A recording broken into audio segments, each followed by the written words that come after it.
ये कहानी है एक ऐसी लड़की की जो बहुत ही ज्यादा खूबसूरत होती है और इसी खूबसूरती की वजह से मोटे से लेकर छोटे, काले से लेकर गोरे सभी तरह के कीलों से अपनी खुदवाई करवाती है। और फिर लास्ट में इसके साथ ऐसा क्या होता है जो सुसाइड करने लगती है, इस मूवी में हम देखेंगे। कहानी की शुरुआत मलीसा नाम की एक खूबसूरत लड़की से होती है जो अपनी माँ और दादी के साथ रहती है। इसकी दादी एक नंबर की नशेड़ी होती है जो हर वक्त नशे में धुत रहती है। और इसी जगह पर हम देखते हैं कि मलीसा अपनी दादी से बातें कर रही होती है क्योंकि वो अपनी दादी से बहुत ही ज्यादा प्यार करती है। फिर जब एक दिन मलीसा अपने रूम में अकेली होती है तो वो अपने आप को मजे देने के लिए अपनी बॉडी को इधर उधर टच करने लगती है। लेकिन तभी उसकी माँ दरवाजा खोलकर रूम के अंदर पहुंच जाती है। अपनी माँ को अपने सामने देखकर मलीसा खुद को कंट्रोल कर लेती है। इसके बाद मलीसा अपने दोस्त के साथ बैठ जाती है। यहाँ पर वो डैनियल नाम के एक लड़के से मिलती है जो एक नंबर का ठरकुल्ला होता है और मलीसा का क्लासमेट भी होता है। डैनियल को यूं देखकर मलीसा बहुत ही ज्यादा खुश होती है क्योंकि वो मन ही मन में डैनियल को पसंद करती थी। लेकिन डैनियल मलीसा को बिल्कुल भी भाव नहीं देता। इसके बाद मलीसा स्विमिंग पूल के करीब जाती है लेकिन तभी कोई पीछे से इसको धक्का दे देता है और ये पूल में गिर जाती है। मलीसा को तैरना नहीं आता, ये पानी में डूबने लगती है। तभी डैनियल यहाँ पर आकर मलीसा को बचा लेता है। इसके बाद डैनियल मलीसा को लेकर पीछे वाले गार्डन में चला जाता है। यहाँ पर डैनियल मलीसा से कहता है कि मैं तुमको स्विमिंग सिखाऊंगा, लेकिन इसके लिए वो एक शर्त रखता है। वो मलीसा से कहता है कि तुम्हें यहाँ पर रोजाना अकेले ही आना होगा। ये बोलते हुए वो धीरे धीरे मलीसा के करीब आने लगता है। क्योंकि मलीसा पहले से ही डैनियल को पसंद करती थी इसलिए वो डैनियल को करीब आने से नहीं रोकती। डैनियल भी इस मौके का पूरा फायदा उठाते और इसके बाद वो मलीसा की टांगे उठाकर इसके साथ खूब घपा घप करता है। मलीसा के साथ घपा घप करने के बाद डैनियल बिना कुछ बोले वहां से चला जाता है। लेकिन ये बात मलीसा को बिल्कुल भी अच्छी नहीं लगती और कुछ दिनों के बाद इनका स्कूल भी खुल जाता है। यहाँ पर मलीसा डैनियल का ही इंतजार कर रही होती है क्योंकि वो डैनियल से कई दिनों से नहीं मिली थी और ना ही इनका कोई फोन पर राब्ता हुआ था। अब मलीसा डैनियल की और मजीद ज्यादा इंटरेक्ट होने लगी। वो सारा दिन उसी को ही मिस करती रहती थी। उसके बाद हम देखते हैं कि मलीसा की फ्रेंड इससे कहती है कि डैनियल एक क्लब में गया है। ये सुनने के बाद मलीसा भी उस क्लब में पहुंच जाती है। यहाँ पर आने के बाद वो डैनियल को ही ढूंढ रही होती है और तभी डैनियल भी मलीसा को देख लेता है और वो इसके पास आकर इसको एक ड्रिंक ऑफर करता है। लेकिन उसी जगह पर डैनियल का एक फ्रेंड भी आ जाता है और वो मलीसा को देखकर इसकी ब्यूटी की तारीफ करता है। यहाँ पर मलीसा को अपने पास देखकर डैनियल का मूड बन जाता है और वो मलीसा से कहता है कि मुझे तुमसे अकेले में कुछ बातें करनी है। डैनियल की ये बातें सुनने के बाद मलीसा बहुत ही ज्यादा खुश होती है। इसके बाद डैनियल मलीसा को लेकर अपने घर पे आ जाता है। घर पर और कोई नहीं होता। घर में दोनों एक दूसरे के बहुत करीब आ जाते हैं। यहाँ पर दोनों अपने आप को नहीं रोक पाते और जमकर घपा घप करते हैं। यहाँ पर मलीसा डैनियल से कहती है कि मैं तुमसे प्यार करती हूँ, लेकिन डैनियल मलीसा की तमाम बातों का मजाक बना देता है क्योंकि वो तो सिर्फ इसके साथ घपा घप करना चाहता है। सारा कांड करने के बाद डैनियल फिर से वहाँ से चला जाता है और मलीसा फिर से अकेली रह जाती है। डैनियल की इस हरकत के बाद मलीसा ये डिसाइड करती है डैनियल जैसे इसके साथ खेल रहा है वो भी अब दूसरे लड़कों के साथ ऐसे ही खेलेगी और उसको भी सामने वाले की फीलिंग से कोई मतलब नहीं होगा। और दूसरी जानिब हम मलीसा की दादी को देखते हैं। उनकी तबीयत काफी ज्यादा खराब हो जाती है। मलीसा की दादी की ऐसी हालत देखकर इसकी माँ ये डिसाइड करती है कि वो इसको हॉस्पिटल में एडमिट करा देगी। लेकिन इस बात से मलीसा काफी ज्यादा उदास हो जाती है क्योंकि वो एक पल भी अपनी दादी से दूर नहीं होना चाहती और इसी बात को लेकर वो अपनी माँ से बहस भी करती है। नेक्स्ट डे मलीसा अपनी दोस्त के साथ एक काफी शॉप में जाती है। यहाँ पर वो सामने बैठे हुए एक आदमी को देखती है। इसको देखकर मलीसा को डैनियल की याद आने लगती है और साथ साथ उसको डैनियल की सारी हरकतें भी याद आती हैं। और फिर मलीसा इस आदमी को इशारा करती है क्योंकि वो आदमी लगातार मलीसा की जानिब देख रहा था। लेकिन जब वो आदमी मलीसा के करीब आकर बैठता है तो मलीसा वहाँ से उठकर चली जाती है और वो जाते हुए बार बार उसी आदमी की जानिब ही देखती है क्योंकि मलीसा ये फैसला कर चुकी थी कि इसको सामने वाले की फीलिंग से खेलना है। इसके बाद जब मलीसा घर वापस आती है तो वो देखती है कि इसकी दादी घर वापस आ चुकी है। दादी को यूं अचानक देखकर मलीसा काफी खुश होती है, लेकिन मलीसा के चेहरे को देखकर इसकी दादी ये समझ जाती है कि मलीसा में अब काफी ज्यादा बदलाव आने लगा है। इन सब बातों को वो मलीसा की माँ को बताती है, लेकिन मलीसा की माँ इन सब बातों को इग्नोर कर देती है। फिर जब मलीसा अपने रूम में अपनी डायरी पढ़ रही होती है तो इसकी दादी से समझाते हुए कहती है कि जब मैं तुम्हारी उम्र की थी तब मुझे एक लड़के ने धोखा दिया था, लेकिन मैंने अपने आप को संभाले रखा। असल में मलीसा की दादी उससे ये कहना चाहती थी कि तुम्हें इन सब चीजों में पढ़ने की भी कोई जरूरत नहीं है। फिर जब मलीसा अपने रूम में काम कर रही होती है तो इसे डैनियल का एक कॉल आता है। डैनियल मलीसा को अपने पास बुला रहा था। पहले तो मलीसा इसको मना कर देती है, लेकिन थोड़ी देर बाद वो डैनियल के पास पहुंच जाती है। जहाँ पर डैनियल अपने एक दोस्त को भी बुला लेते हैं और फिर इसके बाद दोनों मिलकर मलीसा के साथ वो काम करते हैं जो मेरे जैसे हरामे सुनना चाहते हैं। अब तो मलीसा को भी इन सब चीजों में मजा आने लगा था। फिर वो कंप्यूटर पर एक ऑनलाइन डेटिंग साइट बनाती है और वहाँ पर मलीसा कई सारे दोस्त भी बना लेती है। मलीसा का रियल लाइफ में कोई दोस्त नहीं था, इसलिए वो अपनी सारी बातें ऑनलाइन दोस्तों के साथ शेयर करती रहती है। इसके बाद हम मलीसा को स्कूल में देखते हैं। स्कूल की ओर से सारे बच्चे एक साइंस म्यूजियम में जाते हैं। यहाँ पर मलीसा को एक आदमी मिलता है। वो आदमी इसी म्यूजियम में काम करता करता है। वो आदमी मलिसा को बहुत अच्छा लगता है और वो इसके साथ इंटरेक्ट होकर घपा घप कर लेती है। मलिसा अपनी इन सारी बातों को एक डायरी में लिखती रहती है कि इसने अब तक कितने लोगों के साथ घपा घप किया है। नेक्स्ट डे जब मलिसा अपने स्कूल में जाती है तो वो देखती है कि सारे दोस्त इसकी डायरी को पढ़ रहे होते हैं। ये सब देखकर मलिसा इन पर काफी ज्यादा गुस्सा होती है और यहाँ से उठकर चली जाती है। तभी वो रास्ते में अपनी दादी को देखती है जो किसी अनजान आदमी के साथ बैठी होती है। अपनी दादी को यूं खुश देखकर मलिसा भी बहुत खुश होती है। अपनी दादी को ऐसे खुश देखकर मलिसा को लगता है कि काश मेरे पास भी कोई ऐसा होता जो मुझे इतना ज्यादा प्यार करता। अगले रोज जब मलिसा स्कूल जा रही होती है तभी इसकी दोस्त उसके पास आती है और डायरी पढ़ने के लिए उससे माफी मांगती है, लेकिन मलिसा इसको इग्नोर कर देती है और इससे कहती है कि तुमने मेरे साथ अच्छा नहीं किया। ये कहकर वो वहाँ से चली जाती है और उसी वक्त मार्को नाम का एक लड़का मलिसा के पास आता है। असल में मार्को काफी अरसे से मलिसा को पसंद करता था, लेकिन उसमें इतनी हिम्मत नहीं थी कि वो मलिसा के सामने अपने प्यार का इजहार कर पाए। मलिसा और मार्को बातें कर रहे होते हैं और उसी वक्त मलिसा के पास डैनियल के एक फ्रेंड का फोन आता है और वो मलिसा को एक जगह पर मिलने के लिए बुलाता है। फिर जब मलिसा उसके पास आती है तो वो मलिसा की आंखों पर पट्टी बांधकर उसे एक बेसमेंट में ले जाता है। बेसमेंट में पहले से ही उस लड़के के कई दोस्त होते हैं जो दरअसल मलिसा के आने का ही वेट कर रहे होते हैं। फिर वो जब मलिसा को लेकर नीचे आता है तो सारे लोग मिलकर मलिसा के साथ जम के घपाघप करते हैं और दूसरी जानब हम मलिसा की माँ को देखते हैं जो मलिसा के कमरे में आती है। मलिसा का कमरा सारा खराब हुआ होता है, तभी उसकी अचानक दीद इसकी डायरी पर पढ़ती है। मलिसा की माँ इसकी डायरी को उठाकर पढ़ती है तो इसकी माँ को मलिसा की सारी सच्चाई मालूम हो जाती है। इसके बाद वो फौरन मलिसा को कॉल करती है, लेकिन मलिसा इसका कोई भी जवाब नहीं देती क्योंकि वो तो घपा घप में बिजी होती है। इन सारी बातों को बताने के लिए वो मलिसा की दादी के पास आती है, लेकिन यहाँ पर आने के बाद उसे मालूम होता है कि मलिसा की दादी की डेथ हो चुकी है। ये सब सुनकर वो काफी ज्यादा उदास होती है और बाद में अपने घर लौट जाती है।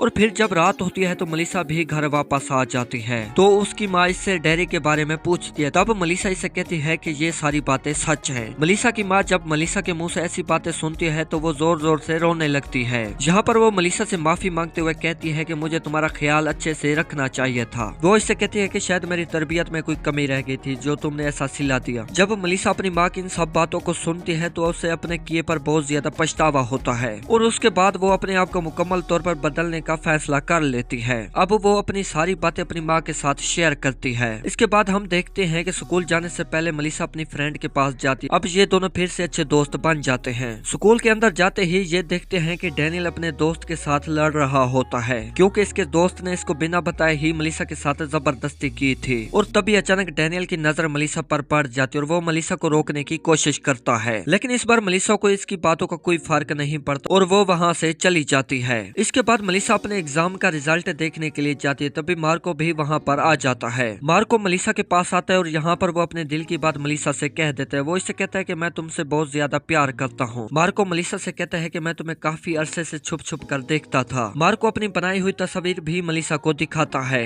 अब मलिसा बहुत ही ज्यादा खुश होती है। तभी मार्को मलिसा से कहता है कि मैं यहाँ से जाने से पहले तुम्हारी एक तस्वीर बनाना चाहता हूँ। तभी डैनियल भी वहाँ पर आ जाता और वो मलिसा को अपने घर में एक पार्टी के लिए इनवाइट करता है। पहले तो मलिसा डैनियल को मना कर देती है, लेकिन बाद में वो पार्टी में जाने के लिए मान जाती है। अब हम देखते हैं कि मलिसा डैनियल के साथ उसके घर में एंजॉय कर रही होती है। तभी अचानक मलिसा समंदर के किनारे धीरे धीरे जाने लगती है। इसके सारे दोस्त मलिसा को काफी ज्यादा रोकने की कोशिश करते हैं, लेकिन वो किसी की कोई बात नहीं सुनती और मलिसा समंदर में छलांग लगा देती है। इसके बाद हम मलिसा को तैरते हुए देखते हैं और उसके बाद सुबह हो जाती है। मलिसा काफी ज्यादा खुश होती है। वो अपनी माँ के साथ अपनी दादी की कब्र पर जाती है और दोस्तों इस तरह ये फिल्म भी खत्म हो जाती है।